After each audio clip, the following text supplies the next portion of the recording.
तो चलो तुम लोगों को आज 7 क्लास में कविता पढ़ाएंगे, ठीक है। तो चलो ध्यान से सुनो तुम लोग, जिसका शीर्षक है पुष्प की अभिलाषा, ठीक है। शीर्षक क्या है? पुष्प की अभिलाषा। तो पुष्प का मतलब क्या होता है? फूल, ठीक है। तो पुष्प की अभिलाषा का मतलब क्या हुआ? यानी कि फूलों की इच्छा।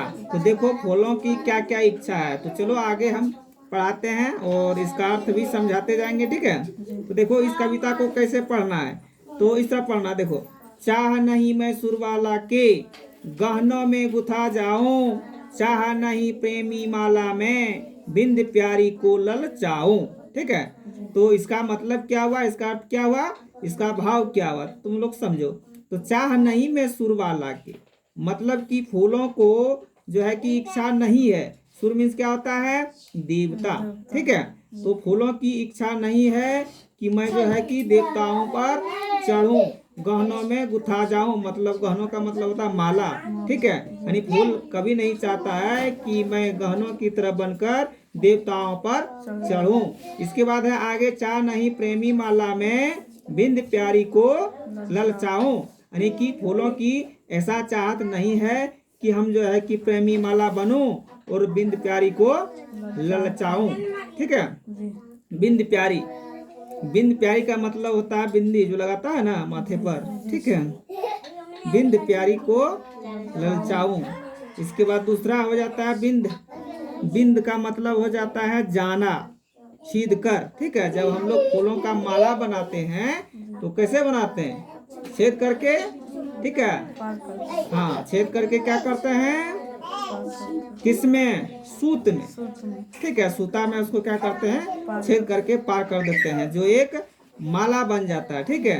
तो उसका मतलब वही हो गया कि फूलों की जो है चाहत नहीं है कि हम जो है माला बनूं, माला बनकर किसी को ललचाऊं।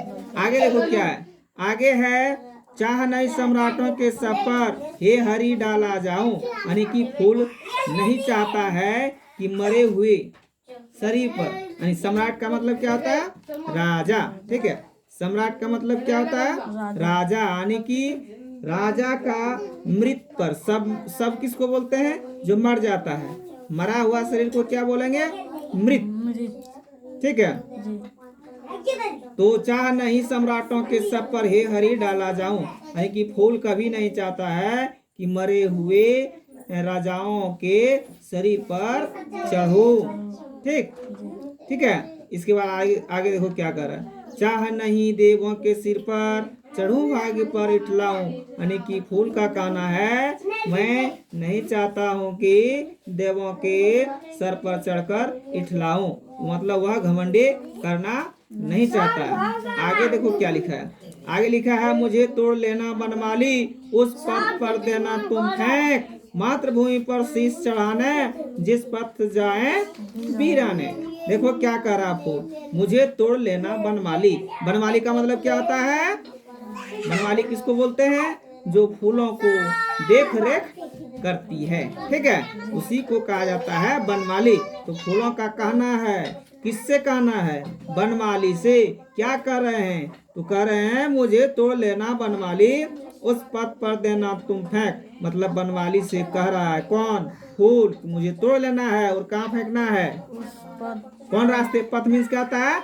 रास्ता, यानी कौन रास्ते पर फेंकना है, कौन पथ पर फेंकने के लिए बोल रहा है। देखो आगे, मातृभूमि पर शीश चढ़ाने जिस पथ जाए वीर अनेक, यानी कि फूलों का कहना है, कह रहा है बनमाली से कि मुझे तोड़ लेना है और उस रास्ते पर फेंक देना है जिस रास्ते से सैनिक लोग जाते हैं, ठीक, अपना सर को चढ़ाने के लिए, देश की सेवा करने के लिए, उसी पथ पर जो है कि मुझे तोड़कर फेंक देना है। देखो यहाँ लिखा है ना, जिस पथ जाए वीर अनेक, यानी कि भारत का जो सैनिक है जिस रास्ते से जाते हैं उसी रास्ते पर मुझे तोड़कर क्या करना है? फेंक देना है।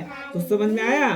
तो इसका भाव बता दिए, यानी कि इसको, इस कविता को कैसे पढ़ना है वही बता दिए। तो शीर्षक हो गया पुष्प की अभिलाषा, और इसका जो है लेखक देखो नीचे लिखा गया है। इसका लेखक कौन है? माखनलाल चतुर्वेदी। तो कोई पूछे कि पुष्प की अभिलाषा जो है कविता का शीर्षक का लेखक कौन है, तो क्या बताएगा? माखनलाल चतुर्वेदी। शीर्षक क्या है? पुष्प की अभिलाषा। और लेखक कौन है? माखनलाल चतुर्वेदी। तो समझ में आया? तो इस कविता को इस तरह पढ़ देना है और इसका अर्थ भी बता दिए। ठीक है, पढ़ने का इस तरह पढ़ना है। देखो फिर एक बार तुम लोगों को पढ़कर सुना देते हैं कैसे पढ़ना है। ठीक है, तो इस तरह पढ़ना है। चाह नहीं मैं सुरवाला के गहनों में गुथा जाऊं, चाह नहीं प्रेमी माला में बिंद प्यारी को ललचाऊं, चाह नहीं सम्राटों के सब पर हे हरि डाला जाऊं, चाह नहीं देवों के सिर पर चढ़ूं भाग्य पर इठलाऊं। इसके बाद है मुझे तोड़ लेना बनमाली, उस पथ पर देना तुम फेंक, मातृभूमि पर शीश चढ़ाने जिस पथ जाए वीरने। तो इस कविता को इस तरह पढ़ना है और याद कर लेना है। ठीक है, तो इसका अर्थ भी बता दिए हैं और पढ़ने के लिए भी बता दिए हैं कैसे पढ़ना है। तो चलो तुम लोग इसको याद करो।